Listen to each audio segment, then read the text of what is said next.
नमस्कार साथियों, मैं मिथिलेश प्राथमिक विद्यालय इटरा विकासखंड चौबेपुर जनपद कानपुर नगर में हेड टीचर के पद पर कार्यरत हूँ। मैं इस जॉब में 99 में आई और जब मैं इस जॉब में आई, जब मैं नई थी तो हमारे पढ़ाने का तरीका कुछ दूसरा था। जैसे हम लोग क्लास में जाते थे, बच्चों से कहते थे जो भी चैप्टर पढ़ना है कि चलो ये चैप्टर खोलो, आज इसको पढ़ते हैं।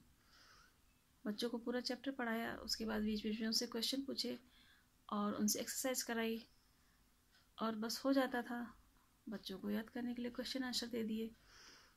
लेकिन शून्य निवेश नवाचार से जुड़ने के बाद हम लोगों के पढ़ाने के तरीके में परिवर्तन आया है।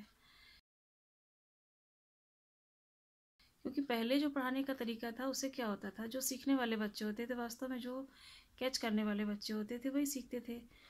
मीन्स 50% बच्चे सीखते थे और बाकी के जो 50% थे वो नहीं सीख पाते थे। इस शून्य निवेश नवाचार से जुड़ने के बाद हमारे पढ़ाने के तरीके में परिवर्तन आया है। मीन्स हम उनको और इंटरेस्टेड तरीके से पढ़ाने लगे। सारे बच्चों का सीखने मन हुआ, खेल खेल में ही उन्होंने जोड़ना सीखा, घटाना सीखा, गुणा करना सीखा और भी बाकी चीज़ें सीखी हैं।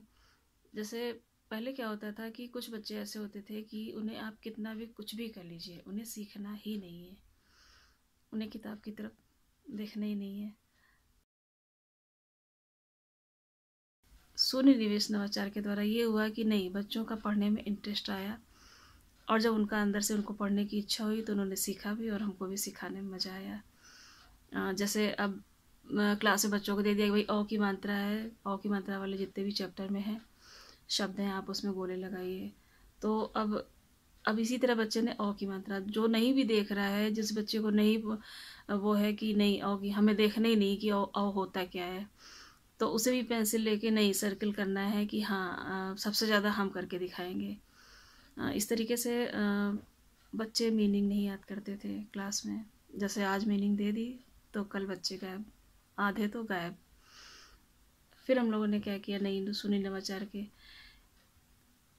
टेक्निक के द्वारा कि जैसे बच्चों को खेल खेल में पढ़ाना है तो उनको उनकी 2 टीमें बना दी। तो उन्हें मीनिंग्स याद करने के लिए दी, हिंदी की, संस्कृत की, इंग्लिश की। तो दोनों टीमों में की जो टीम जीतेगी उसको पुरस्कार देंगे, या ये टीम एक हफ्ते तक यही क्लास में उसका ही वही मॉनिटर रहेगा, उस वही बच्चे मॉनिटर रहेंगे।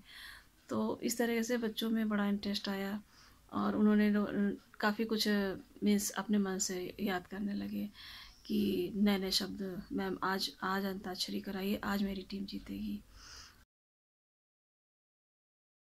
शून्य निवेश नवाचार से जुड़ने के बाद विद्यालय में बच्चों में ठहराव भी आया। जैसे कुछ बच्चे सिर्फ एमडीएम खाए, एमडीएम खाने के बाद बहाना बना के पेट दर्द हो रहा, ये हो रहा, वो हो रहा, घर चले जाते थे। लेकिन जब शून्य निवेश नवाचार की टेक्निक्स जब हम यूज़ करने लगे तो उसके बाद बच्चों को ये लगता था कि अगले पीरियड में मैम पता नहीं कौन सी गतिविधि करा दें या कौन सा खेल खिला दें, उस माध्यम से वो हमको क्या पढ़ा देंगी। तो इस चक्कर में बच्चे पूरा छुट्टी तक रुकते थे और डेली स्कूल आना, मीन्स बेवजह घर में नहीं रुकना। शून्य निवेश नवाचार से पढ़ाने के तरीके में बदलाव आया है, बच्चों के पढ़ने के तरीके में बदलाव आया और बच्चों ने अच्छे से सीखा भी है। और एक सारे टीचर्स में मेरे ख्याल से जैसे कई टीचर होते हैं कि जैसे नहीं, कुछ बच्चों को सोचते थे कि नहीं इनको कोई पढ़ा ही नहीं सकता है, इन्हें कुछ आएगा ही नहीं। तो कहीं ना कहीं एक पॉजिटिव थिंकिंग आई है कि नहीं, सीखेगा, कैसे नहीं सीखेगा। हर बच्चे में सीखने का वो है, बस सिखाने का तरीका हमारा दूसरा होना चाहिए। कुछ बच्चे दूसरी तरीके से सीखते हैं, कुछ बच्चे दूसरी तरीके से सीखते हैं। तो ये पॉजिटिव थिंकिंग भी आई है बच्चों को लेकर हमारे मन में। और कहीं ना कहीं वो पुराना डर्रा बदला है कि चलो चैप्टर खोलो, आज ये चैप्टर रीड करते हैं। इसी के साथ धन्यवाद।